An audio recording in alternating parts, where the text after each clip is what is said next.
बिस्मिल्लाहिर्रहमानिर्रहीम। जनाबत में सहरी करने वाले लोग हज़रत आयशा रज़ी अल्लाह ताला अन्हा का फरमान ज़रूर सुने।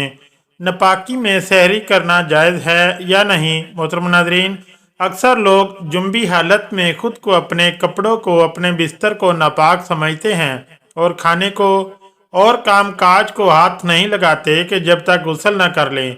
और ख़वातीन भी बच्चे वगैरह को दूध पिलाना, खाने को हाथ लगाना गुनाह समझती हैं, ये समझकर कि वो नापाक हैं। इसी तरह माह रमज़ान में जनाबत की हालत में सहरी करने को नाजायज़ समझते हैं और कहते हैं कि नापाकी की हालत में रोज़ा रखना गुनाह है। दूसरे लफ्ज़ों में, अगर किसी पर गुस्ल फ़र्ज हुआ हो, जैसा कि किसी को एहतलाम हो गया हो, या रात के वक्त मियाँ बीवी ने हकूक़ ज़ौजियत अदा किए जिनकी वजह से इन पर गुस्ल फ़र्ज हो गया और बगैर गुस्ल किए सो गए, रात को देर से आँख खुली और सहरी का वक्त बहुत कम हो, तो क्या वो नापाकी की हालत में सहरी खा कर रोज़ा रख सकते हैं? रोज़ा होगा या नहीं, या सहरी से पहले गुस्ल करना ज़रूरी है? आज की इस वीडियो में हम इन तमाम सवालात के जवाबात हदीस की रोशनी में देना ज़रूरी समझते हैं। आपसे गुजारिश है कि वीडियो को आखिर तक ज़रूर देखिएगा ताकि कोई मसला सुनने या समझने में कोई कमी कोताही ना रह जाए। मोहतरम नाज़रीन, माह रमज़ान में अक्सर ये सवाल पूछा जाता है कि क्या हम नापाकी की हालत में सहरी कर सकते हैं या नापाकी की हालत में रोज़ा रखना जायज़ है या नहीं। नापाकी की हालत में यानी अगर किसी को एहतलाम हो जाए या वो बीवी से हम बिस्तरी करे तो हम बिस्तरी करने के बाद मर्द या औरत के लिए सिर्फ नमाज, तवाफ़ और मस्जिद में ठहरना हराम है। इसके अलावा बाकी तमाम काम करने जायज़ हैं। मर्द ख़वातीन पर कहीं भी ऐसी पाबंदी का जिक्र नहीं है, बल्कि गुस्ल करने से पहले भी जनाबत की हालत में ही तमाम लोग काम काज कर सकते हैं, खाना तैयार कर सकते हैं या फिर घर के दूसरे काम का निपटाना भी जायज़ है। इसी तरह माँ बच्चों को दूध पिला सकती है, इनकी देखभाल भी कर सकती है और इनके कई दलाइल मौजूद हैं। हज़रत हुज़ैफ़ा रज़ी अल्लाह ताला अन्हु कहते हैं कि रसूलुल्लाह सल्लल्लाहु अलैहि वसल्लम जब अपने असहाब में से किसी आदमी से मिलते तो इसके जिस्म पर हाथ फेरते और इसके लिए दुआ करते थे। एक दिन सुबह के वक्त आप सल्लल्लाहु अलैहि वसल्लम को देखकर मैं कतरा गया। फिर आपके पास इस वक्त आया जब दिन चढ़ आया तो आप सल्लल्लाहु अलैहि वसल्लम ने फरमाया, मैंने तुम्हें देखा तो तुम मुझसे कतरा गए।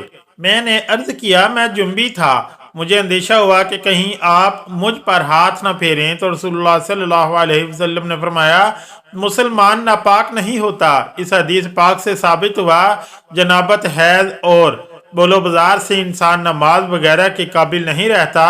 ये मानवी पलीती है। ज़ाहरन इंसान खुसूसन मुसलमान पाक रहता है। दर्जा बाला हालात में इससे मिलना जुलना, इसके साथ खाना पीना, इसका हर किस्म का काम काज करना जायज़ है। कोई फ़र्क नहीं पड़ता। इसका जूठा खाया पिया जा सकता है। वो किसी चीज़ में हाथ डाल दे, मसलन पानी वगैरह में, और हाथ को ज़ाहरी नजासत भी ना लगी हो तो वो चीज़ पाक रहेगी। अब आते हैं अपने मौजू की तरफ कि क्या नापाकी की हालत में सहरी कर सकते हैं या नहीं। तो जवाब इसका ये है कि जिस तरह नापाकी की हालत में खाना पकाना, एक दूसरे से हाथ मिलाना जायज़ है, इसी तरह नापाकी की हालत में सहरी करना भी जायज़ है। हज़रत अबू बकर बिन अब्दुर्रहमान से रवायत है कि मैं और मेरे वालिद हज़रत आयशा के पास हाजिर हुए तो आयशा रज़ी अल्लाह ताला अन्हा ने बयान फरमाया कि मैं गवाही देती हूँ रसूलुल्लाह सल्लल्लाहु अलैहि वसल्लम एहतलाम के सबब से नहीं बल्कि जमा के सबब से हालत जनाबत में सुबह करते और गुस्ल किए बगैर रोज़ा रखते। फिर हम दोनों यानी अबू बकर और इमरान हज़रत उम्मे सलमा रज़ी अल्लाह ताला अन्हा के पास आए और इन्हें भी यही बात की। हज़रत उम्मुल मोमिनीन आयशा और उम्मुल मोमिनीन सलमा रज़ी अल्लाह ताला अन्हा से रवायत है कि रसूलुल्लाह सल्लल्लाहु अलैहि वसल्लम को फजर पा लेती और बीवियों से सोबत की वजह से हालत जनाबत में होते तो फिर आप गुस्ल फरमाते और रोज़ा रखते। मालूम हुआ कि अगर किसी शख्स पर गुस्ल वाजिब हुआ हो और वो सुबह सादिक से पहले गुस्ल ना कर सका और सहरी करके बगैर सहरी की नियत करके रोज़ा रख लिया तो इसका रोज़ा दुरुस्त है। नापाक होने की वजह से रोज़े पर कोई फ़र्क नहीं पड़ेगा। البتہ جلد از جلد غسل کر لینا چاہیے۔ غسل میں اتنی تاخیر کرنا کہ فجر کی نماز قضا ہو جائے گناہ کا باعث ہے۔ ہم بستری کے بعد افضل یہی ہے کہ آدمی جلدی غسل کر کے پاک صاف ہو جائے، لیکن اگر نماز کے وقت تک غسل کو مؤخر کر دیا جائے تو گناہگار نہیں ہوگا۔ البتہ فجر تک غسل مؤخر کرنے کی صورت میں اگر ہم بستری کے بعد سونا ہو تو بہتر یہ ہے کہ آدمی استنجا اور وضو کر لے، پھر سو جائے اور پھر جب بیدار ہو کر غسل کر لے۔ چنانچہ مشکل شریف کی روایت میں ہے، حضرت عمر فاروق رضی اللہ تعالی عنہ نے سرکار دو عالم صلی اللہ علیہ وسلم سے عرض کیا کہ مجھے رات کو جنابت لاحق ہوتی ہے، یعنی احتلام یا جماعت سے غسل واجب ہوتا ہے، تو آپ صلی اللہ علیہ وسلم نے فرمایا کہ اسی وقت وضو کر کے عضو کو دھو کر سو جایا کرو۔